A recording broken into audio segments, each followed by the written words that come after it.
என்று அல்லாஹ் சுப்ஹானஹு வ தஆலா குறிப்பிடுகிறான்.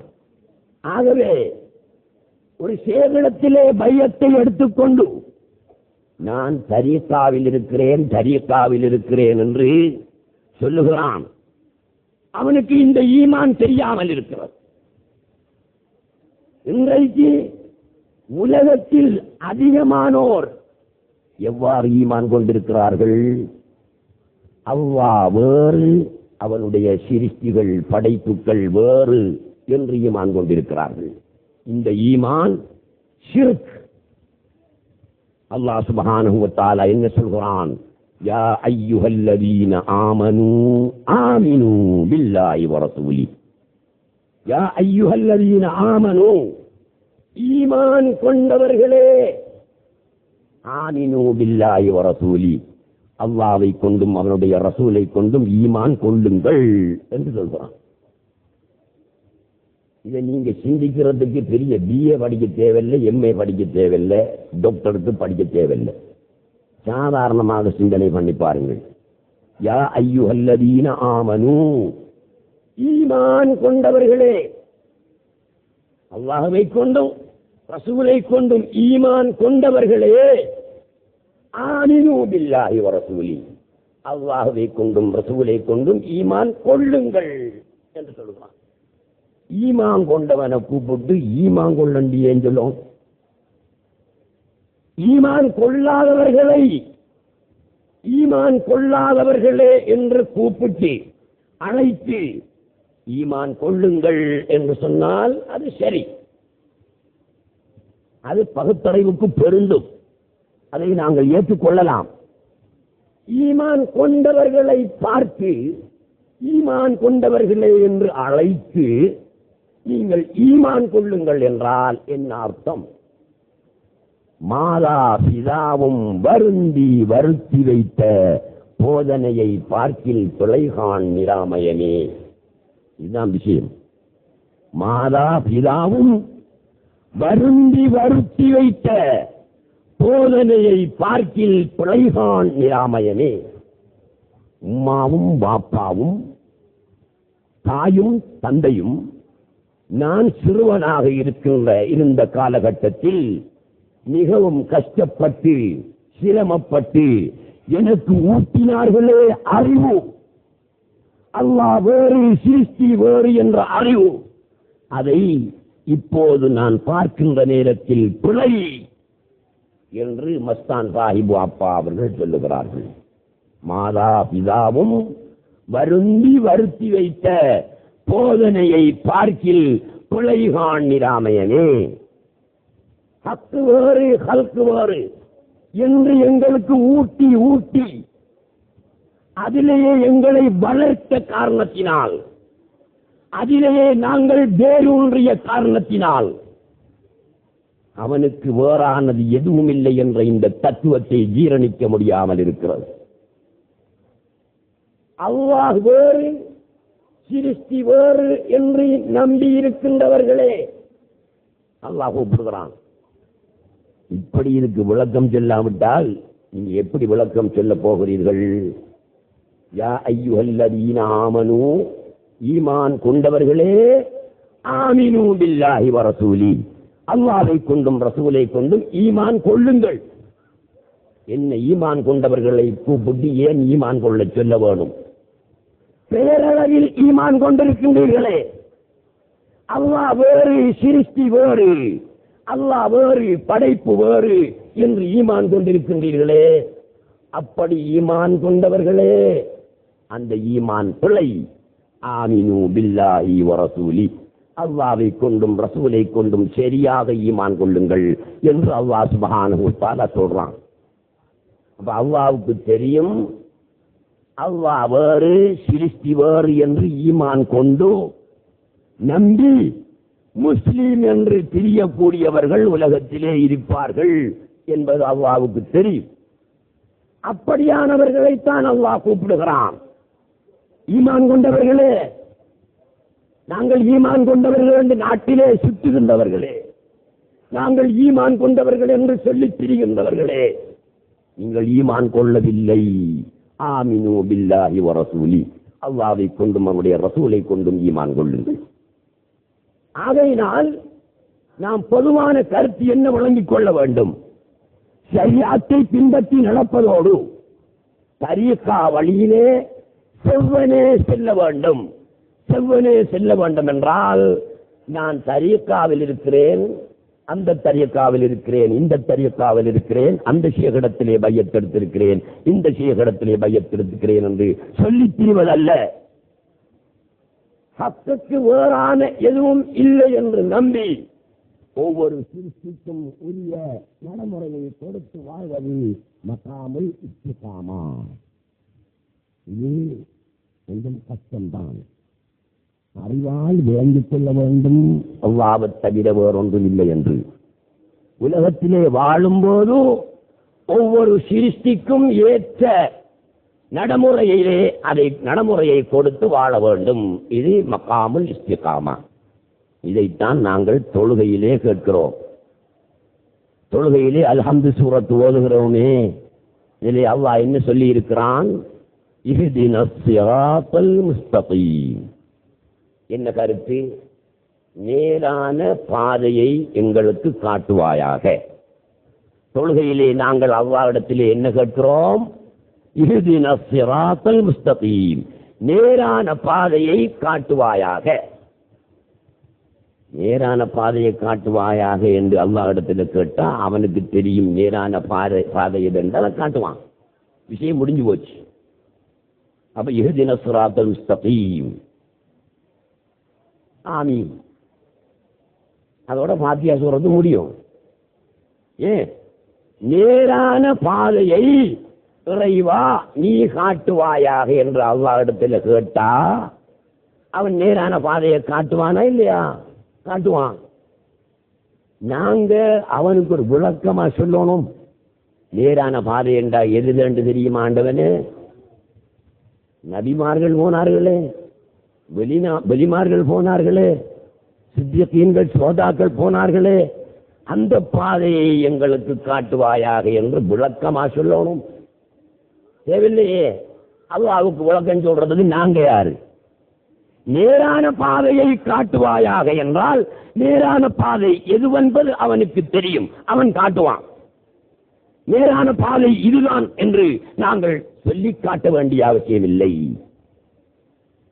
அல்லாஹ் அளவில் போகின்ற பாதையிலே ஷைத்தான் அமர்ந்து கொண்டிருப்பான். அல்லாஹ்வுடைய பாதையிலே ஷைத்தான் அமர்ந்து கொண்டிருப்பான். நபிமார்களுடைய பாதையில் ஷைத்தான் அமரமாட்டான். வலிமார்களுடைய பாதையில் ஷைத்தான் இருக்க மாட்டான். சித்தியீன்களுடைய பாதையில் ஷைத்தான் இருக்க மாட்டான். சுஹதாக்களுடைய பாதையில் ஷைத்தான் இருக்க மாட்டான். இதனால் ஒரு விளக்கம் சொல்லத்தான் வேண்டும். இறைவா, உன்னிடத்திலே வார நேரான வழி அதில் அவன் குந்திக் கொண்டிருப்பான். ஆகவே அந்த வழியை நீ எங்களுக்கு காட்டாதே. இவர்கள் சென்ற வழியில் அவன் இருக்க மாட்டான். ஆகவே அந்த வழியை காட்டு என்று ஒரு விளக்கம் சொல்லத்தான் வேண்டும். படித்த பிள்ளைகளுக்கு தெரியும்.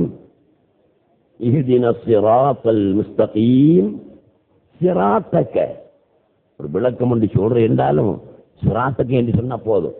இவ்வளவு பெரிய ஒரு வசனத்தை சொல்ல வேண்டிய அவசியம் இல்லை. இஹ்தினஸ் ஸிராத்தல் முஸ்தகீம், நேரான பாதையை நீ காட்டுவாயாக. அவன் காட்டுவான். ஒரு விளக்கம் தேவையில்லை.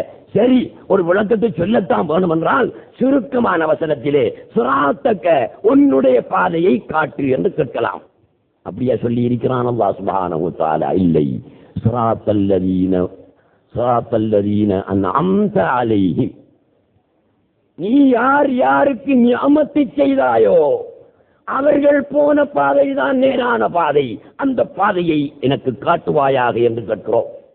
யார் அவர்கள்? அல்லாஹு தஆலா நிஅமத்து செய்தவர்கள் யார்?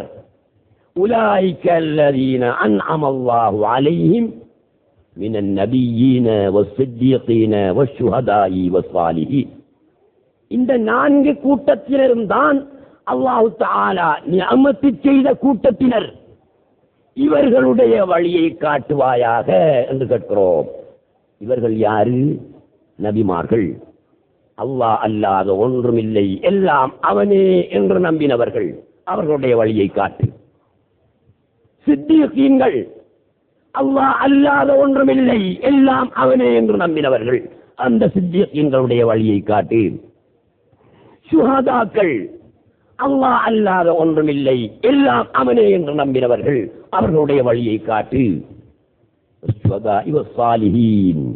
சாலிஹீன்கள் அல்லாஹ் அல்லாத ஒன்றுமில்லை என்று நம்பினவர்கள், அவர்களுடைய வழியை காட்டு. எல்லாம் அவனே என்று நம்பின இந்த 4 கூட்டத்தினரும் இருக்கின்றார்களே, அவர்கள் சென்ற வழியை எனக்கு காட்டு. அதாவது எல்லாம் அவனே என்ற வழியை காட்டு. கைரில் மக்தூபி அலைஹிம் வலல்லாலீன், வழி கெட்டவர்களின் வழியை காட்டாதே, உன்னுடைய கோபத்துக்கு உள்ளானவர்களின் வழியையும் காட்டாதே. அவர்கள் யார்?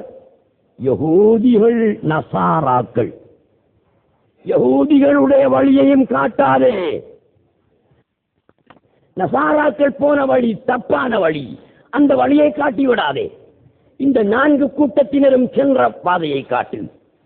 யஹூதிகள் என்ன சொன்னார்கள்? வகாலத்தில் யஹூது உஸைர் இப்னுல்லாஹ், வகாலத்தில் யஹூத், யஹூதிகள் சொன்னார்கள் உஸைர் இப்னுல்லாஹ், உஸைர் அலைஹிஸ்ஸலாத்து வஸ்ஸலாம் அல்லாஹ்வுடைய மகன் என்று சொன்னார்கள் யஹூதிகள். வகாலத்தின் நசாரா அல் மஸீஹ் இப்னுல்லாஹ், நசாராக்கள் ஈசா அலைஹிஸ்ஸலாத்து வஸ்ஸலாம் அல்லாஹ்வுடைய மகன் என்று சொன்னார்கள். அவர்கள் உஸைர் நபியை அல்லாஹ்வுடைய மகன் என்றார்கள், இவர்கள் ஈசா நபியை அல்லாஹ்வுடைய மகன் என்றார்கள். அதாவது அல்லாஹுவை ஈசா நபியில் கட்டுப்படுத்தினார்கள். அவர்கள் அல்லாஹ்வை உஸைர் நபியிலே கட்டுப்படுத்தினார்கள். இந்த 4 கூட்டத்தினரும் அல்லாஹுவை எதிலும் கட்டுப்படுத்தவில்லை, எல்லாம் அவன் என்றார்களே தவிர இது மாத்திரம்தான் அவன், அது மாத்திரம்தான் அவன் என்று எந்த ஒரு வஸ்துவிலும் இறைவனை கட்டுப்படுத்தவில்லை நபிமார்கள், சித்தீகீன்கள், சுஹதாக்கள், சாலிஹீன்கள். அந்த வழிதான் சரியான வழி. அதுதான் மகாமுல் இஸ்திகாமா என்று சொல்லப்படுகிறது. அல்லாஹ்வை ஏதோ ஒரு வஸ்துவிலே கட்டுப்படுத்தினவன் அவன் காபிர், அவன் முஷ்ரிக்காகிறான். யஹூதி நசாராக்கள் சபிக்கப்படுகிறார்கள், வழி தவறியவர்களாக இருக்கிறார்கள். சகோதரர்களே, குர்ஆனிலே ஒரு சூரத்து இருக்கிறது, சூரத்து ஹூத் என்று அதுக்கு சொல்லப்படும். ஹூத் அத்தியாயம். அந்த அத்தியாயத்தை பற்றி ஒரு நாள் நபியுல்லாஹி ஸல்லல்லாஹு அலைஹி வஸல்லம் சொல்லும் போது சொன்னார்கள், ஷய்யபத்னி ஹூத், ஹூத் என்ற அத்தியாயம் என்னை நரைக்க செய்து விட்டது, எனக்கு நரையை உண்டு பண்ணிவிட்டது என்றார்கள். கருத்தை விளங்கினீங்களா? குர்ஆனில் இருக்கின்ற 114 சூரத்துக்களில் ஒரு சூரத்து சூரத்து ஹூத், ஹூத் அத்தியாயம். இந்த அத்தியாயம் எனக்கு நரையை உண்டாக்கிவிட்டது என்று நாயகம் ஸல்லல்லாஹு அலைஹி வஸல்லம் சொன்னார்கள். ஏன்? அதில் என்ன கியாம நாளையை பற்றி, பெரிய கியாம நாளையில் ஏற்படுகின்ற அமளி துமளி அவலங்கள் பற்றியா சொல்லப்படுகிறது? நரகத்தை பற்றியா எச்சரிக்கப்படுகிறது? நரகத்தில் உள்ள வேதனைகளை பற்றியா எச்சரிக்கப்படுகிறது? அதையெல்லாம் சிந்தனை சிந்தித்து சிந்தித்து அவர்களுக்கு நரை வந்து விட்டது என்று சொல்வதற்கு இல்லை. ஷய்யபத்னி ஹூத், ஹூத் அத்தியாயம் என்னை நரைக்க செய்து விட்டது என்று நாயகம் சொன்னார்களே, அது என்ன தெரியுமா? சூரத்து ஹூத், ஹூத் அத்தியாயத்திலே ஒரு வசனம் வருகிறது. அந்த வசனம் இஸ்தகிம் கமா உமிர்த், இஸ்தகிம் கமா உமிர்த்த, நபியே நீங்கள் ஏவப்பட்டது போல் நேராக நில்லுங்கள், செவ்வனே செல்லுங்கள், மகாமுல் இஸ்திகாமாவிலே இருங்கள் என்ற வசனம். ரசூலுல்லாஹ்வுக்கு அல்லாஹ் சொல்கிறான் குர்ஆனிலே, இஸ்தகிம் கமா உமிர்த்த, நீங்கள் ஏவப்பட்டது போல் செவ்வனே செல்லுங்கள். என்னது? எல்லாம் அவனே என்பதை நம்பி ஒரு சிருஷ்டியை பார்க்கும்போது அதை ஹக்காகவும் பார், சிருஷ்டியாகவும் பார். ஹக்காக பார், அதுதான் உண்மை, அதுதான் யதார்த்தம், அதுதான் சத்தியம். அதை நீ சிருஷ்டியாக பார்க்க வேண்டும். எதற்கு? இந்த உலகத்தில் வாழ்கின்ற நீ சிருஷ்டிக்குரிய நடைமுறையை கொடுத்து வாழ வேண்டும் என்பதற்காக சிருஷ்டியாகவும் பார். 2 கண் ஒரே பார்வை, 2 கண்ணுக்கும் 2 பார்வை கிடையாது, ஒரே பார்வை. ஒரு பொருளை 2 கண்ணால் பார்க்கும்போது அது ஒரு பொருளாகத்தான் தெரிகிறது, 2 பொருளாக தெரிவதில்லை. நீ ஒரு பொருளை பார்க்கின்ற போது அதை ஹக்காகவும் பார், அல்லாஹ்வாகவும் பார், சிருஷ்டியாகவும் பார்.